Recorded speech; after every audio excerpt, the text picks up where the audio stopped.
Rebecca, this is Stephanie. Hi, Stephanie. Hi. It's nice to meet So you. nice to meet you. I'm so excited. I'm so happy to be here. And it's so fun to see Liz, and now we can actually talk. I know. I've got my voice back. Yeah. Last time I had no voice. Who do you get that you look like, Rebecca? Marissa Tomei. I get it all the time. I used to say like a younger Marissa Tomei, but now I'm the same age as her again. She looks great. I almost was convinced to buy her infomercial stuff. Mm-hmm. Now I put that all on your algorithm. So she's going to pop Oh, up. the only thing already... algorithm is Frownies. Do you know what Frownies are? They're like paper stickers that you put on your forehead. Oh, yes, they don't work. Last night I Googled, do Frownies really work? So they do work. However, you have to use it every day for 90 days to even see any change. And then you can't ever stop. Oh. I don't know if that means working.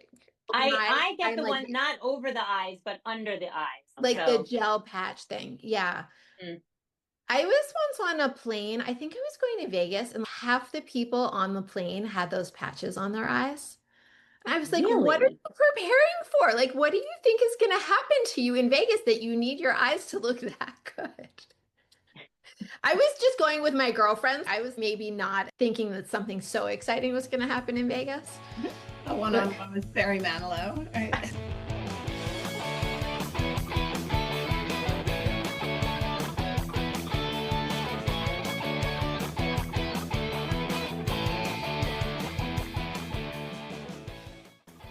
I'm Holly Rizzuto-Palker, the producer of the Momcoms. I'm Italian Catholic, and I'm married to a Jewish guy, so move over Sebastian Maniscalco because I'm raising 3 pizza bagels of my own. Hi, I'm Stephanie Silverstein. I recently surprised myself by getting into stand-up comedy. Though classically trained, my biggest claim to fame was the role of Harry Bradshaw's answering machine. Hi, I'm Liz Alterman. When I'm not responding to what's for dinner, I enjoy reading, baking, and failed attempts at gardening.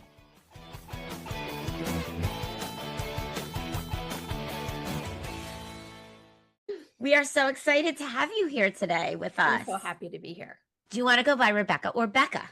I will answer to any, but for my comedy and story Instagram, I do use Becca Rothman. So we'll go with that just for today. But if I see you offline, you can call me whatever you want.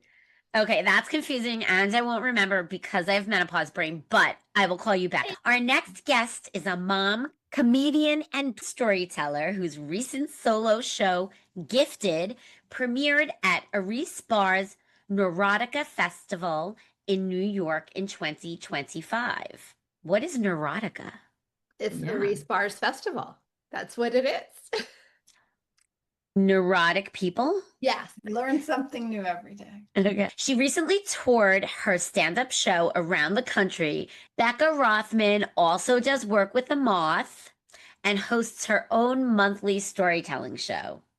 She is the mom of a son in college and a daughter in high school. Welcome to the show, Rebecca. Thank you. You mentioned bringing Liz Glazer to Alabama. Yes. And I was like, Holly knows Liz, or like something that connection. I'm like, what a small world. So it's like a super small. It's just too weird. This is just us playing Jewish geography. It's real. So the new Kevin Bacon. Okay. Like instead of Kevin Bacon, there should be like a Jewish version of that. It's me. It's me. I am that good at Jewish geography. I get a text message from my sister-in-law, a photograph of her with the guy who I don't know. And she's like, this is Frankie. He's best friends with your cousin, David. And I'm like, how did you even figure this out? And she's like, well, as soon as I said I was related to you, like the dominoes all fell. But so here's the weirdest part involving your senator. Okay. So my cousin looks like Cory Booker. They're both bald. They have the same color eyes. My cousin is white, but like they really look the same. And the white Cory Booker. Other than the skin color, they're like exactly. No, I mean, my cousin's tan, like they really look the same. Okay. So I was texting with my sister-in-law about my cousin who she met his friend. And I'm like, oh, my cousin looks like Cory Booker. So like for half the day, we're talking about Cory Booker, which I never talk about. Like, why would I be talking about Cory Booker this much? I went to a Shiva house that afternoon, and this woman I know from my synagogue comes over to me and she's like, well, are you going tonight? I'm like, to what? She's like, Cory Booker's in town. Oh my Like, God. I manifested him. Like, it made no sense. It was so It's weird. you. But, like, It's I all you. manifested him. Mhm. You are the manifester of all things Cory Booker and all things Jewish geography. Okay. You've brought us a piece of your Yeah. stand-up comedy show. Did I hold a hairbrush? Right. Sure. Oh my God, that's perfect. The very first time I ever did comedy, I was on a Zoom because it was April of 2020 and I was holding a spatula. And my best joke about that night was like, I'll be here all week. I think I'm going to be here all month. We are all going to be here all month. Yeah. Wait, my Little daughter is did we know. calling from the bus. Okay. Thank you. I'm on a Zoom. 3 minutes before 4:15, but the bus got there early. Where are you? I sent the babysitter to pick her up because we're doing a Zoom, and that was the phone call, was to berate me for not being there 3 minutes early for the bus. She runs a tight ship. Okay. I feel like on the mom podcast, it's like, it's par for the course. I mean, it's totally cool for like the call to come in. Yeah. In about 10 minutes when she's back from the bus, there's going to be a lot of noise. I have 47 minutes before I have to go get the bus. 47. Like, 47. Okay.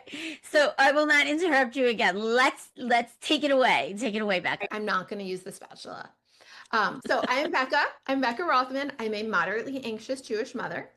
I live in Birmingham, Alabama, which nobody ever expects when they look at me. I am not Southern. Obviously not from here. No, I'm here because I'm sitting here in Birmingham today. But my teenage daughter is. She is born here. She's Southern. She's also very chill. I am not chill.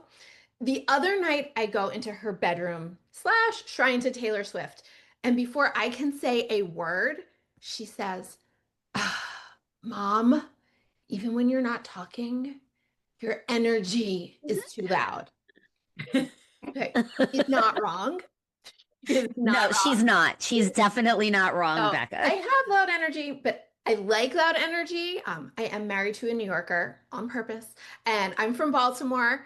So, speaking of Baltimore, are you guys aware, because you're about my age, that the Indianapolis Colts used to be in Baltimore?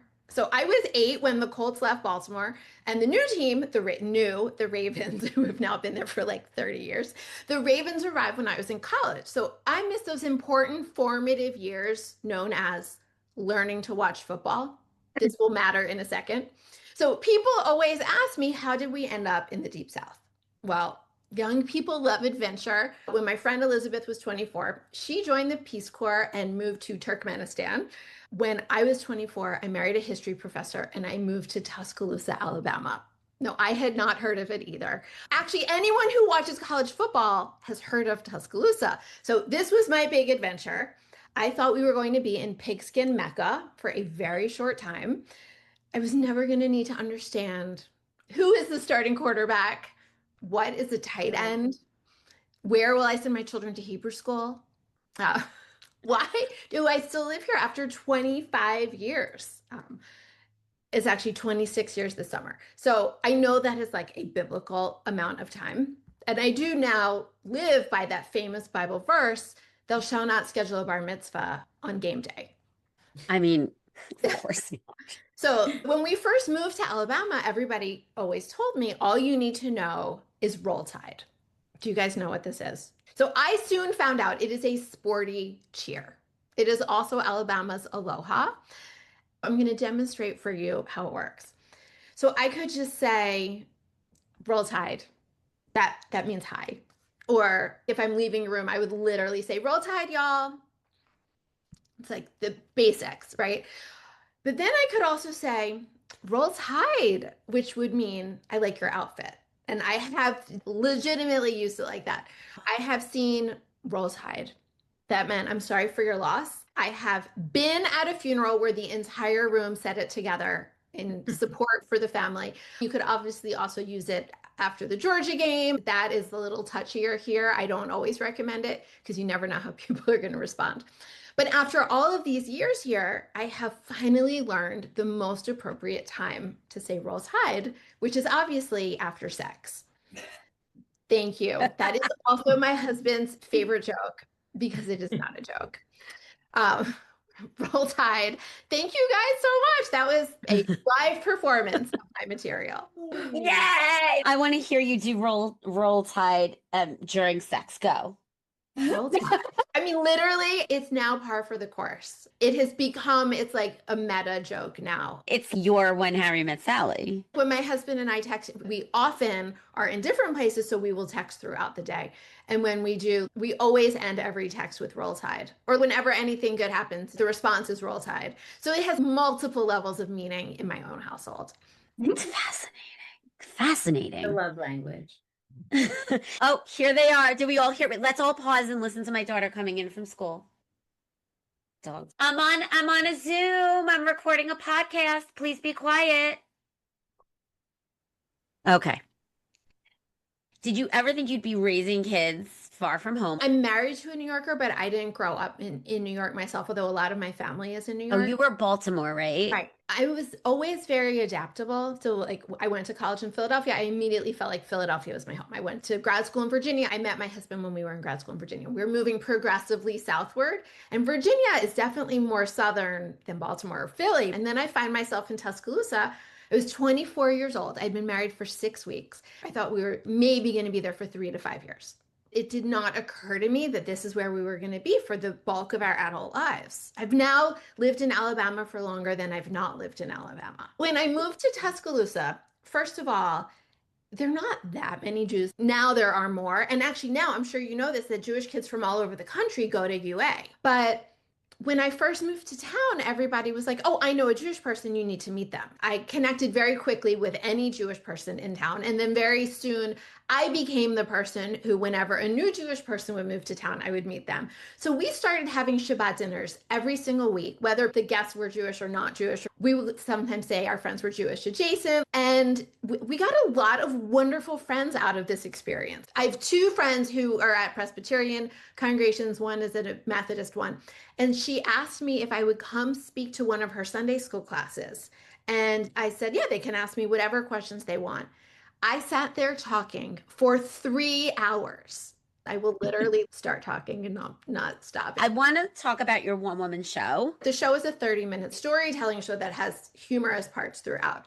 And when you find out as an adult that you have a new bio dad that you have never known in your younger years, like there's a lot. I have new half sisters, dealing with like new information with my whole family, like new relationships. I felt very fortunate that it worked out very well for me and my new relatives and for my family of origin.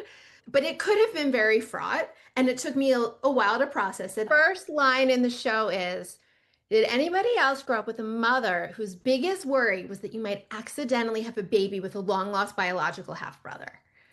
Everybody's always quiet. I'm like, oh, it's just me. I didn't know that was my mother's worry for a long time. Anytime you have a story about a sperm donor, there's automatically so much opportunity for humor. So there was like a lot, and I included stuff about Jewish geography and my family being worriers and like different elements of my personality that I realized after the fact came from a person who I had never met before. Over time, I put the pieces together, and this is what the show is about.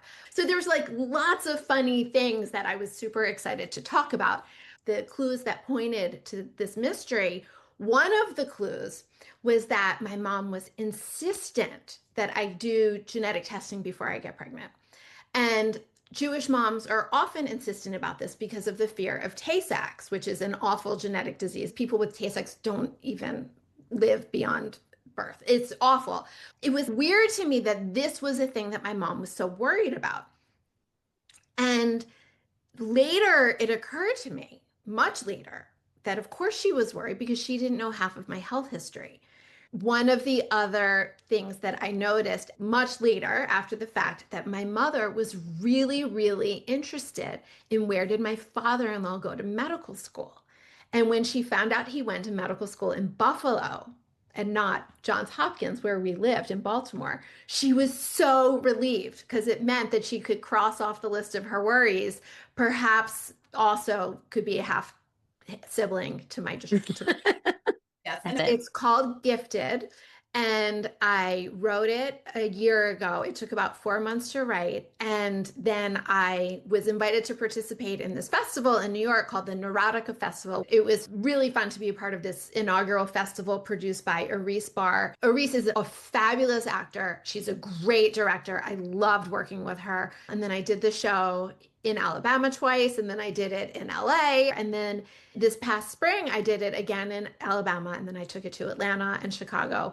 It's a funny thing about doing it touring with a solo show when you're not a famous person. Every individual time that you do it requires a huge amount of publicity and logistics planning and promotions. When you went to LA, how did you get the audience? Where did you promote it? That is a great question. So, have you guys heard of Bobby Oliver? She's a comedian who lives in LA. She has the Dow Comedy Studio in Los Angeles and a festival called the Riot Girl Festival. So the first year that I did that festival, I connected with another comedian and storyteller named Dara Kosberg. And Dara and I immediately became friends. Dara lives in LA. So she said that she was going to do her show in LA. So she said, if you're going to be in town, you should do it with me. My sister lives in LA. So we scheduled it around my nephew's bar mitzvah. It was fantastic. Dara did a huge amount of the work promoting it because she lives there.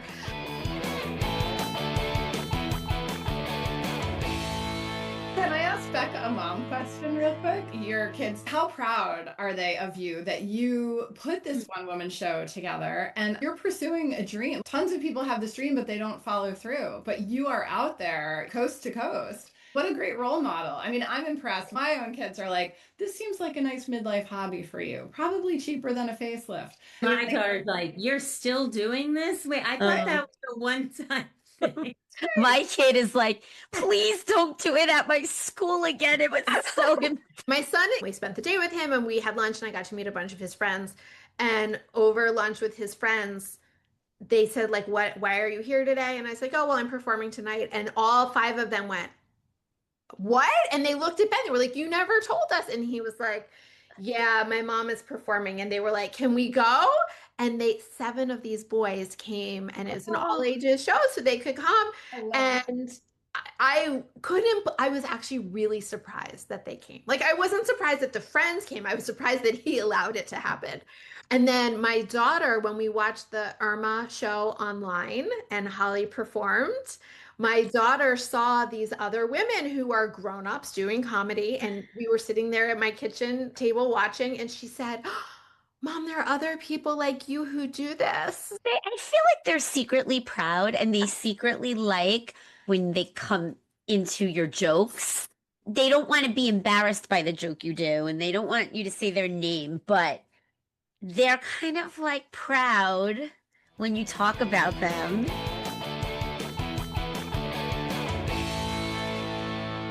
So I love how you created your own community sort of in Tuscaloosa. And I feel like you've also had to create your own comedy kind of community. You read those books where they're like, oh, just go to a pizza shop and say that you're going to do comedy in the back. And like, to me, comedy alone takes a lot of guts. I'm not just going to pop into a pizza shop in Peoria and be like, hey, how about pepperoni? This is a great question. No, but you will pop into a bagel shop and do it. That's just a reference to the mom comms. We perform sometimes at a bagel shop. They love it. God forbid Liz does something at a pizza shop, but you'll do it at a bagel shop, right? If it's already booked, I'll show up. So Liz, I want to answer your question. When I started doing comedy, I entered it totally backwards. I had taken an improv class, which led to me being asked by my synagogue if I could open for a comedian during a synagogue comedy night. And I stupidly said yes. I had no idea. I had done a comedy class 5 years before, so I had a very, very old, it was not a type 5, but it was 5. It's the one that I did with the spatula during COVID. So I dusted it off and expanded it, and I performed in front of 100 people at my synagogue for 17 minutes. Wow. And nobody laughed the entire time. And the actual comedian who had been paid to come from Los Angeles for this event, he looked horrified. An opening act is supposed to get the room excited. And the one thing that I did was really show the difference between a non-comedian and a professional comedian. I look back and I cannot believe that I did that. It was horrifying. And I'm not even exaggerating. Maybe a year and a half later, I did a program at the JCC where I was talking to people about my journey through comedy. And I explained how bad it had been and how I've learned so much. And this older man came up to me and the event organizer afterwards, and he said to her, "She's not wrong. She was really bad." So that night, two things happened. My friend from writing group came up to me afterwards and he was like, "There's something there." He's like, "I don't know what, but you need to keep going," which I was really glad that that was the first piece of feedback that I heard, because then the rest of the feedback that I got that night, like my rabbi gave me a hug, and I have seen this particular hug when he's comforting a family at a funeral. You pat someone on the back because you're comforting them. Another piece of feedback I got was from my husband, who said, "I'm never watching you perform again until you actually learn how to do this." So, or he said, "Until you get good." And my takeaway from that night was, I guess I have to learn how to do it. I guess I have to get good. And the way that my brain works is if I get an idea for something, I'm going to go full steam ahead until I learn how to do it. So that was on a Saturday. The following Wednesday, so 3 or 4 days later, I looked up that day, where are open mics? And I found out that there was an open mic at a brewery that was 5 minutes from my house. I walked in. I did not know anybody there. I did not have any material prepared. I stood up there and I told the story of how I had just embarrassed myself. And then I said it was because all the people were old and that's why they didn't laugh. And then I'm like, and now in the tradition of comedians everywhere, I have just blamed the audience for my own failure. And also, I would call it a bomb, except you can't say that in a synagogue. And so I got two jokes in there and people laughed. And then someone came up to me afterwards and said, "Are you a comic?" And I was like, "I guess I am now."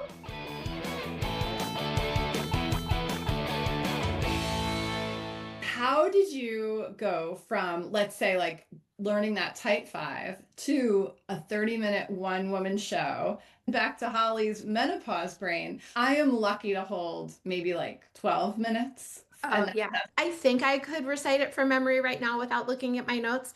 And that's only because I've done it now 8 times and I really have the muscle memory. But I made a system and then I followed the system, which was, once this whole thing was written and I wasn't going to change it anymore, because it is not a good idea to memorize something if you're going to still change it, because once it gets in your muscle memory, you don't want to have to get it out of your muscle memory and then switch it. So I printed out the entire thing. The sisterhood of my synagogue asked me if I would speak at the sisterhood meeting. I was like, "Only if you let me do the first 15 minutes of my show." And they were like, "Okay." You were like, "You did it again." They were like, "No, the first earlier, time." and then all I knew I had to have the first 15 minutes memorized totally, because I was going to be on stage. I also felt like I had to redeem my reputation from what had happened on that same stage 2.5 years before. I was like, "Okay, you guys, if you were here 2.5 years ago, you saw I didn't know what I was doing. And now look what I can do." So I did my first 15 minutes and then I only had 2 weeks left, but that by that point I already had the bulk of it stored away in my brain. And what I did is I just figured out, how much do I need to learn on any given day? And on each day, I might have only needed to learn 3 lines. And learning 3 lines is a lot less scary than learning a whole thing. I would start learning it in the morning, those 3 lines, and I would not go to bed until I had those 3 lines. But only those 3 lines. I wouldn't jump ahead. I love that. And that's what I was going to ask when you say learning it. And I don't know if you guys have heard this, and I don't know if it's true, but that Taylor Swift will sing her entire set list while running on her treadmill. And I feel like that, once I heard that, I was like, "Oh, damn, I got to really step up my game of just reciting 3 minutes for my cats." But when you say how exhausting it is, I was going to ask Holly and Steph, like, we just had a show last Friday night and we were doing 15 minutes. And the following day, I feel hungover. I feel that it has Beyond. so much. Well, yes. And I mean, Holly's our MC and entertaining as well, but it feels like you have hosted a wedding or something. Oh, yeah. Like, I can't even imagine 30 minutes, like 15. I'm like, I need to rest. Well, you don't know this, Liz. In one of my behind the scenes negotiations for a show, I had someone ask if we could do 2 shows, one after the other. Oh. And I was like, I don't think we can do that. I was like, that's a lot. We're old. We've done 2 days in a row. And I mean, for me, with the producing aspect of it, I think there's even more of a nervous. Absolutely. On your shoulder. Yes. Maybe at some point, but we're not there. But I always, on those 2 or 2 days in a row, I always felt better the second time. Yes, Yeah. So absolutely. there is something to be said for The getting repetition. that second chance really soon after. Yeah. And talking about the muscle memory thing, interestingly, Becca, with the one woman show, like I've said to Stephanie, I don't think I would have any problem doing it because I memorized it 20 years ago. Yeah. And I have my muscle memory in my brain from 20 years ago.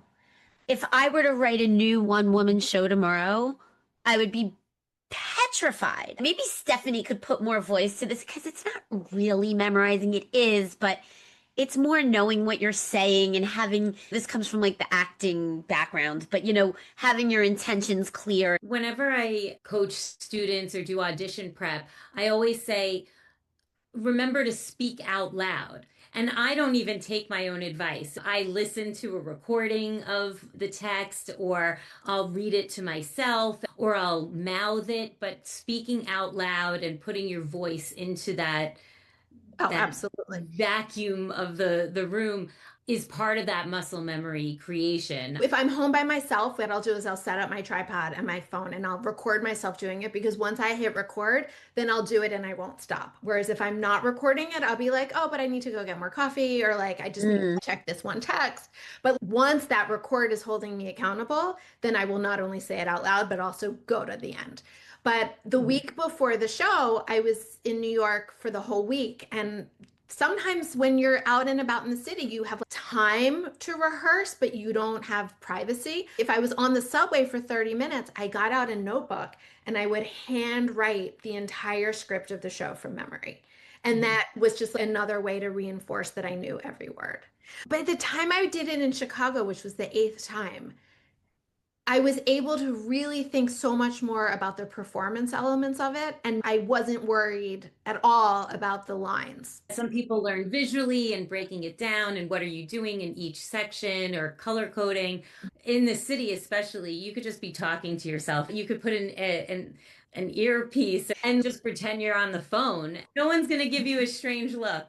I was in Chicago. I didn't have time to rehearse. And I was like, I cannot believe I'm doing a show tomorrow and I have not run it one time. So I had dinner with one of my college friends and she said, well, what is your show about? And I said, this is a crazy question, but do you want me to run it for you right now? And she's like, I would love that. So we sat there, we had tacos, we sat there in the restaurant, and I ran the entire show from start to finish. It took 27 minutes. The inflections of having a conversation one-on-one is an added dimension that you don't get when you're on a stage. And I wish that I had kind of kept a record of that so I could see how I could let that inform the performance. Mm-hmm. I love that. Interesting. That audience of one person as opposed to, yeah.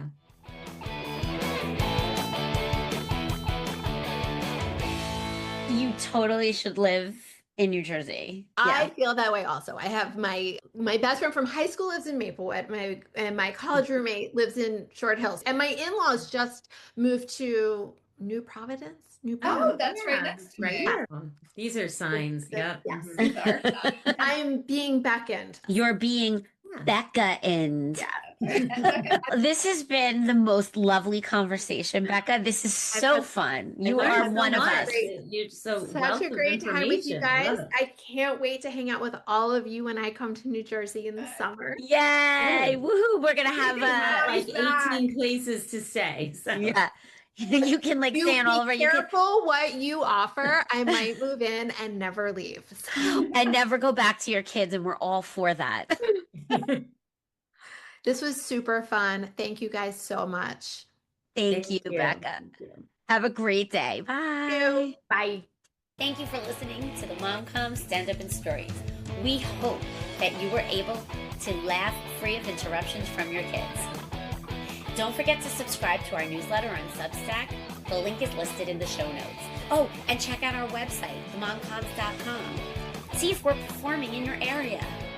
Subscribe to the Mom Comes Stand Up and Stories wherever it is that you get your podcasts. Bye.